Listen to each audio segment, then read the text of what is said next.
Shalom, everyone. I hope each and every one of you are doing very well.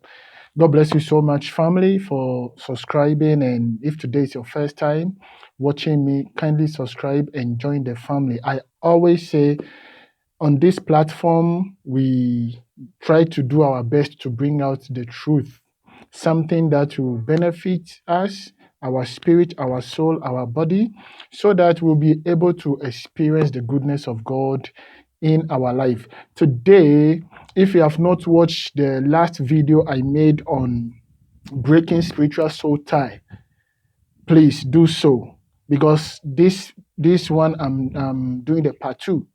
This is the part two of breaking spiritual soul tie with your ex, with your dead relatives. If you're a widow, you need to break soul tie with your husband or your wife. If you have a kid or any of your relatives have died and you don't break the soul tie, you will keep on dreaming about them. And it's not very healthy. Let me tell you few side effects of that particular thing. If you dream of a dead relative, just know that whatever killed them will be transferred to you. Remember, sicknesses are spirit, they don't die. Doctors only cure sickness, they don't heal sickness. It's Jesus Christ who heals sickness.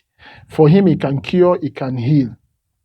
So when you dream of a dead relative, just remember or try to know what killed that person.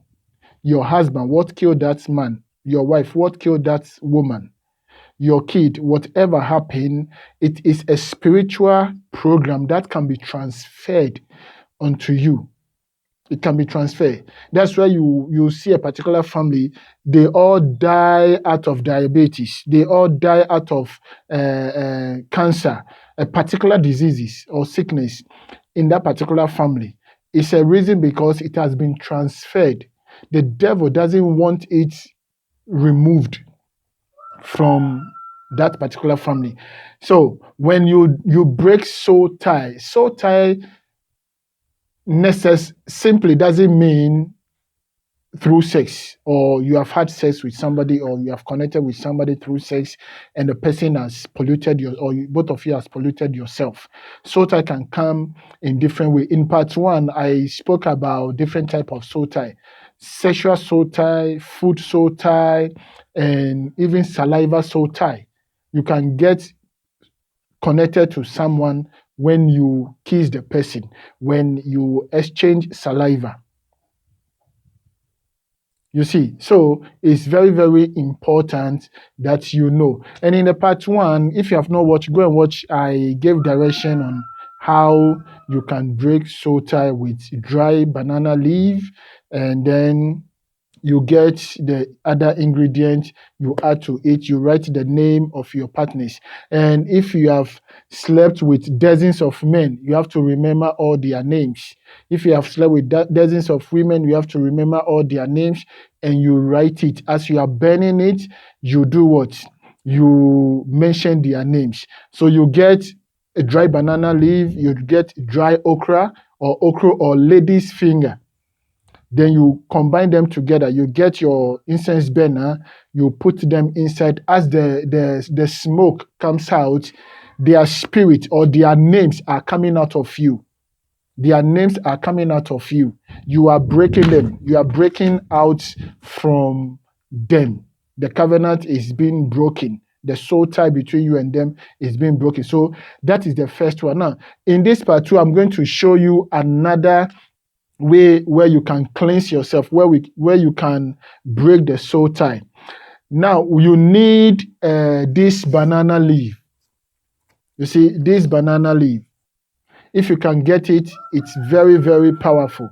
This banana leaf. Get 4 pieces of this. Break it into 2 like this. 4 pieces like that. This is fresh one. I just cut it. 4 pieces of this, and then you get lime. Don't get the lemon. This is lime, the local one. The yellow one will not work. Get this one, and it's very cheap. Get this one, then you get gabenium or prekese. When you get them, add them together and boil it. Get 6 pieces of this. 6 pieces, cut them into 2, then you put them in. Then you boil it. When it's boiled, you just strain it, get room temperature or body temperature. You just add small sea salt into it. Then you bath it. Now, very important, write this scripture down. Job chapter 1 verse 21. Job chapter 1 verse 21. As you are going to bath, place your hand in the water and pray. And listen to the scripture. He said, Job chapter 1 verse 21, he said, Job said, naked I came out of my mother's womb, and naked shall I return.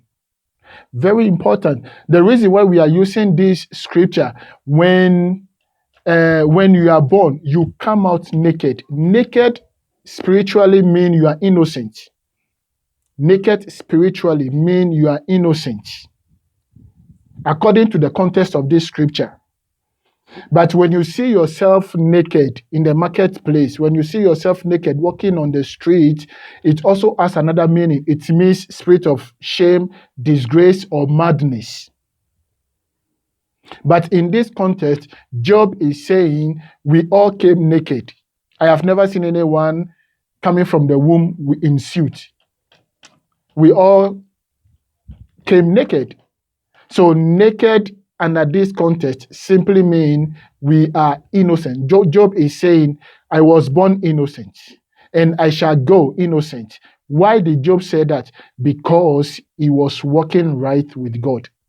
He was walking right with God. So Job had that boldness to say, naked I came, naked I shall return back. So that is for the part 2 of the second process of breaking spiritual soul tie. Now, when you are finished the boiling, place your hand, read this scripture. Naked I came, naked shall I return. It's not necessary you are going to die. Why must you use this scripture? Because the soul tie has polluted you. You were innocent. You were innocent. You didn't know there are spirits in that person that has entered you. They didn't know there were spirits in you that has entered them. So when you do that, you say, God, I was innocent of my sins, of what I did. Forgive me. I invoke this scripture into this water. As I bathe, Lord, make me innocent once again. Let my spirit be innocent. Let my soul be innocent. Let my entire body be innocent. Cleanse me. Break out the soul tie between soul and soul and soul and soul. Don't feel shy of yourself. Don't hide your face. Bring out the book. Look at their names and mention all of them. I break soul tie with this one. I break soul tie with that one. I break soul tie with that one. I break soul tie. If you have even eaten in the dream, every food soul tie that the enemy has planted in me to get access to me spiritually, I break it. As I do this bath, as I bath it, and always remember to do the bath from your neck down. Don't pour the water on your head. Don't pour the water. Anytime you pour spiritual cleansing on your head, you are closing the glory of God. You are closing the glory of God. One day I will show you how to cleanse the head. Actually, it's very simple. Let me chip in this one. Get salt, this sea salt or the rock salt. Get 7 pieces of them. 7 pieces. 7 spiritually mean new beginning. Put it in water, warm water, and get white towel. Get white towel and soak it with the salt water and squeeze the water from it. When you finish, place it on your head. Don't let the salt be too much. 7 pieces only. Place it, squeeze the water, put the towel on your head for about 30 minutes. As you are doing that, you are walking. If you are in your bedroom, you do that. If you are in your compound, place it and pray. God, cleanse me.